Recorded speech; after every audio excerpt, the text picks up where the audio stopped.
A reading from the book of Genesis 26.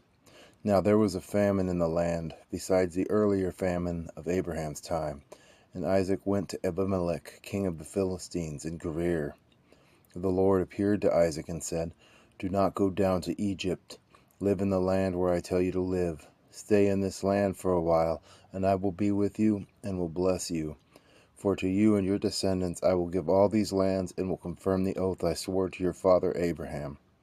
I will make your descendants as numerous as the stars in the sky, and will give them all of these lands. And through your offspring all nations on earth will be blessed, because Abraham obeyed me and kept my requirements, my commands, my decrees, and my laws. So Isaac stayed in Gerar. When the men of this place asked him about his wife, he said, She is my sister, because he was afraid to say, She is my wife. He thought, The men of this place might kill me on account of Rebekah, because she is beautiful. When Isaac had been there a long time, Abimelech, king of the Philistines, looked down from a window and saw Isaac caressing his wife Rebekah. So Abimelech summoned Isaac and said, She is really your wife. Why did you say she is my sister? Isaac answered him, Because I thought I might lose my life on account of her. Then Abimelech said, What is this you have done to us? One of the men might well have slept with your wife, and you would have brought guilt upon us. So Abimelech gave orders to all the people, Anyone who molests this man or his wife shall surely be put to death. Isaac planted crops in that land, and the same year reaped 100-fold, because the Lord blessed him. The man became rich, and his wealth continued to grow until he became very wealthy. He had so many flocks and herds and servants that the Philistines envied him. So all the wells that his father's servants had dug in the time of his father Abraham, the Philistines stopped up, filling them with earth. Then Abimelech said to Isaac, Move away from us. You have become too powerful for us. So Isaac moved away from there and encamped in the valley of Gerar and settled there.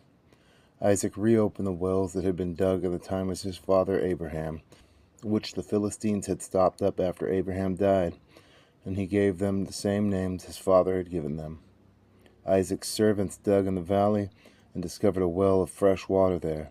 But the herdsmen of Gerar quarreled with Isaac's herdmen and said, The water is ours. So he named the well Essex, because they disputed with him. Then they dug another well, but they quarreled over that one also, so he named it Sitnah. He moved on from there and dug another well, and no one quarreled over it. He named it Rehoboth, saying, Now the Lord has given us room, and we will flourish in the land. From there he went up to Beersheba. That night the Lord appeared to him and said, I am the God of your father Abraham. Do not be afraid, for I am with you. I will bless you, and will increase the number of your descendants for the sake of my servant Abraham. Isaac built an altar there and called on the name of the Lord. There he pitched his tent, and there his servants dug a well. Meanwhile, Abimelech had come to him from Gerar with Ashuzah, his personal adviser, and Phicol, the commander of his forces. Isaac asked them, Why have you come to me, since you were hostile to me and sent me away? They answered, We saw clearly that the Lord was with you, so we said, There ought to be a sworn agreement between us and you.